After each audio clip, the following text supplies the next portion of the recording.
It looked as if the Union were set to take a point on the road on Saturday night, but the home side had other plans, with CF Montreal scoring 2 goals late in the game to down the Union. We'll discuss what went wrong for the club in Canada this week before going over what they need to do when their rivals come to town on Saturday night.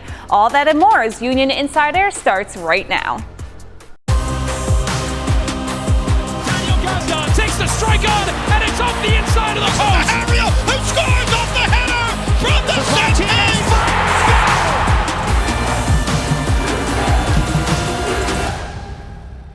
Hey everyone, welcome back to another edition of Union Insider presented by Independence Blue Cross. I'm Marisa Pilla, and you know these guys, Sebastian Latou, Dave Leno, both were on the call Saturday night as a Union were up in Montreal. So the Union were on the road again this weekend, this time north of the border to take on CF Montreal in a game that, to be honest, both teams really needed.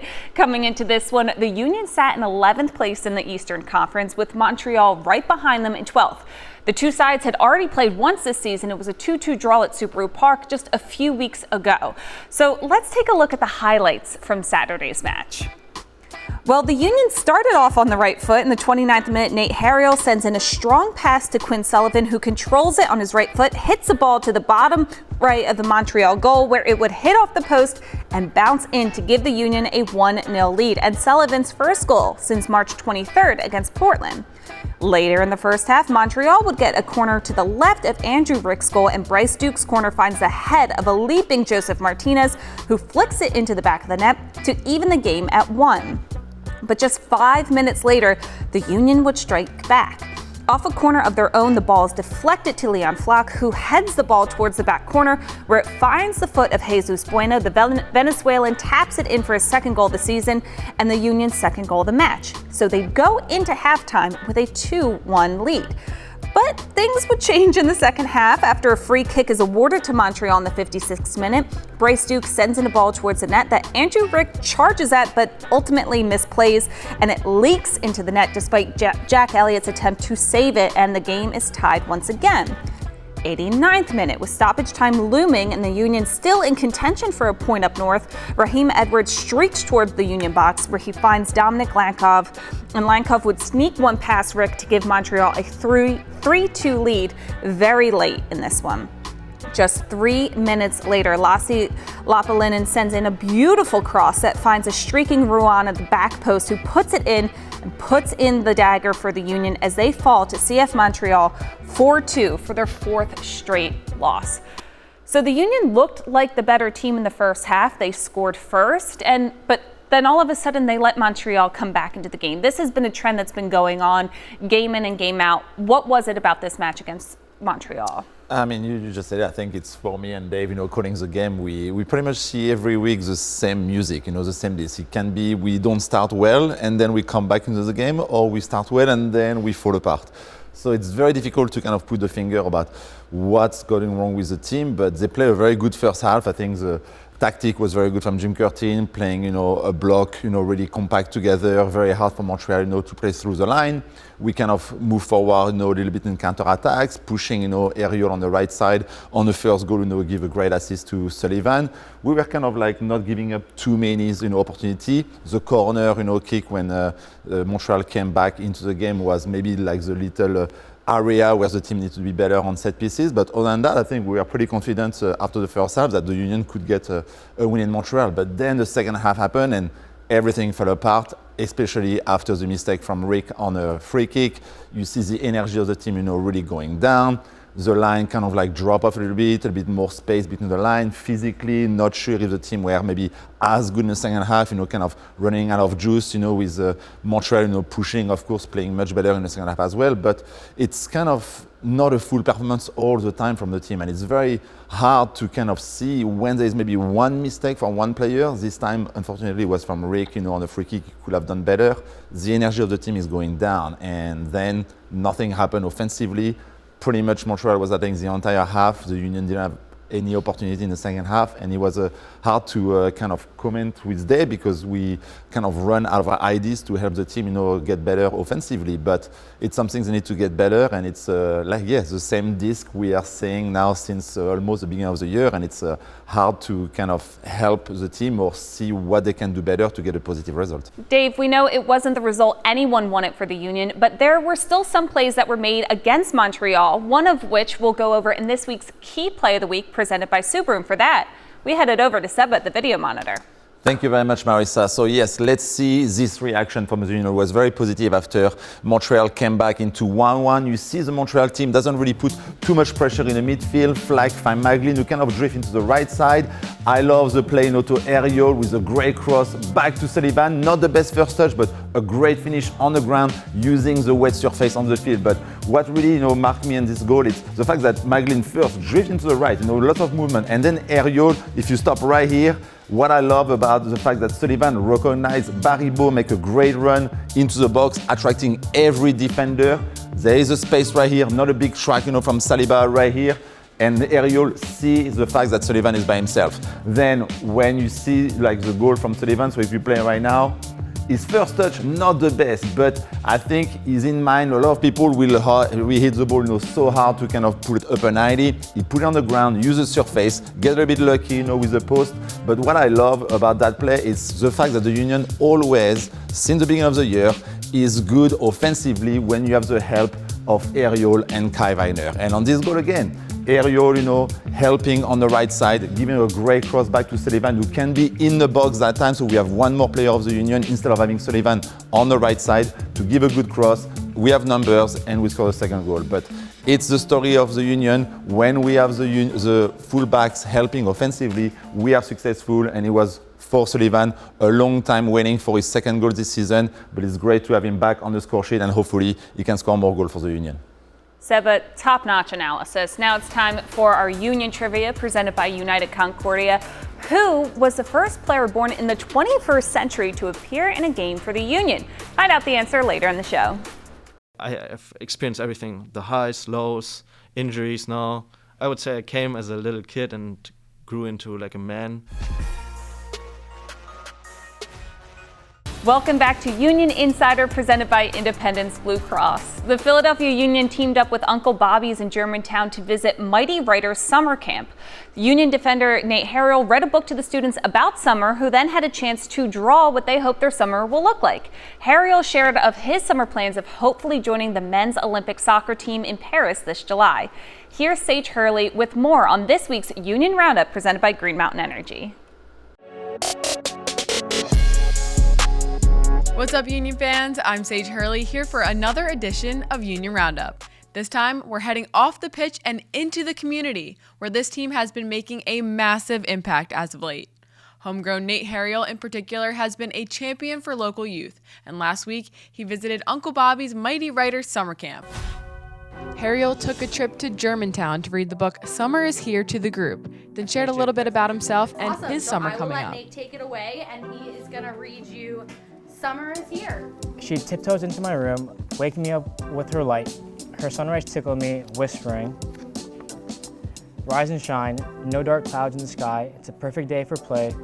What joy will summer bring me today?" That's the book.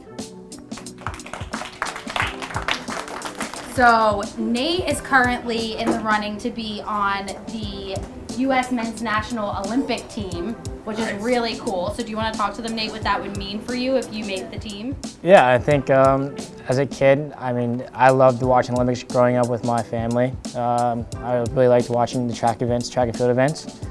So to say if I had the chance to be an Olympian, it's massive and huge because of the opportunity to compete on the biggest stage for any athlete. So yeah, it's in France, and it'll be really exciting to be a part of that team, and the journey would be amazing. What's your favorite? Okay, you didn't answer the question, but what's your favorite part about summer? Afterwards, they spent the day drawing, and the campers showed Harrell what they hoped their upcoming summer would look like. A lot of suns, a lot of pools. Do you guys want to talk Nate through what you're drawing? No? You said no? Oh, said yes. Not yet. Oh, Not yet. She's not ready yet. How do you spell your name? My name? What is my name? You don't know my name, do you? You forgot it? My name's Nathan. What's up? If you had to pick a different career, what would it be? A what? A different career. A different career? No, like a career, like a different, like A different job? a different sport. Maybe basketball? Maybe football? I can tell like probably like I would do gymnastics. I do. Gymnastics? Yes, I usually do dance. You do dance? So I could be a gymnast? So my picture, I didn't finish it. It looks weird, but I was going to draw the Philadelphia Zoo because that's where my step team will be performing, and also I was going to add Welcome America because they will be there too, also performing. My picture was going a water park. I ended up finishing. But you're going to the water park? Water park. That's awesome. What's your favorite part about the water park? The slides. The slides? Yeah. Nate, do you like to swim? Yeah, I mean, I would always go to the beach when I was younger, growing up in Florida, and then I also went to the water park a lot too. It's a nice, just fun day to cool off, but it is extremely tiring when I get home. My body's dead. Yeah. So Nate's gonna start by giving everybody a lanyard. Oh, Now we got a lanyard. there's one. And then there's your sticker in there. Here you go, buddy. Where at? On your drawing? Where at? Right in this middle. We have like other pieces of paper. Alright. I'm a defender. I try to stop goals. Right back. 1, 2, 3. That's all for this week's edition of Union Roundup. We'll see you next time. Well, the Union are back at home on Saturday for a big matchup against the New York Red Bulls, which means it's time for these two to hand over their keys to the game presented by Subaru. So, Seba, as you look ahead to this weekend, what will be your key? So the key for me for that game, and it's been the trend this season for the Union, it's we did too many mistakes. Every time we do a mistake, we give up a goal. Every time the energy of the team goes down, and we kind of see and we feel it in the stadiums that we are going to win the game. So no mistake out of the bag for the game. If we are serious, if we don't take any risk, even if maybe we can play out of the bag or we are not sure, let's just dump the ball in the bag, push the line, and make sure the team keep pressing the Red Bull, because we all know that game is always a little special test for the fan. It's always a derby. You don't want to lose against the Red Bull, so we need to limit it and don't do any mistake. If we don't do any mistake out of the back, I think we have a good chance to win the game, because the Red Bulls need to play on the front foot, need to take some risk, and we all know we can have a good counter-attacks and score some goals from that. So no mistakes, that might key, hopefully everybody's going to have a good game. No mistakes, and playing the Red Bulls always adds an extra level of excitement. So for Dave, what will you be looking for? Just like Seba diagrammed a moment ago with you, I would say use the width, and that comes from the outside backs, whether it be Harriel or Olivier Bizo on the right to start the game. But they play in a back four. Kai Wagner, of course, over on the left. I think they need to get high into the attack, and I want to see a minimum 3, 4, 5 crosses in each half, and I don't think we've seen that at times. So the coaching staff will tell you that sometimes they want the outside backs tilted. What I mean by that is maybe Nate Harriel goes up higher than Kai Wagner, or vice versa. If we can push a little bit higher and create that space, because I think it's a very disciplined team of the Red Bulls that everybody knows their system. They send numbers for it. It's also going to be a very arduous matchup.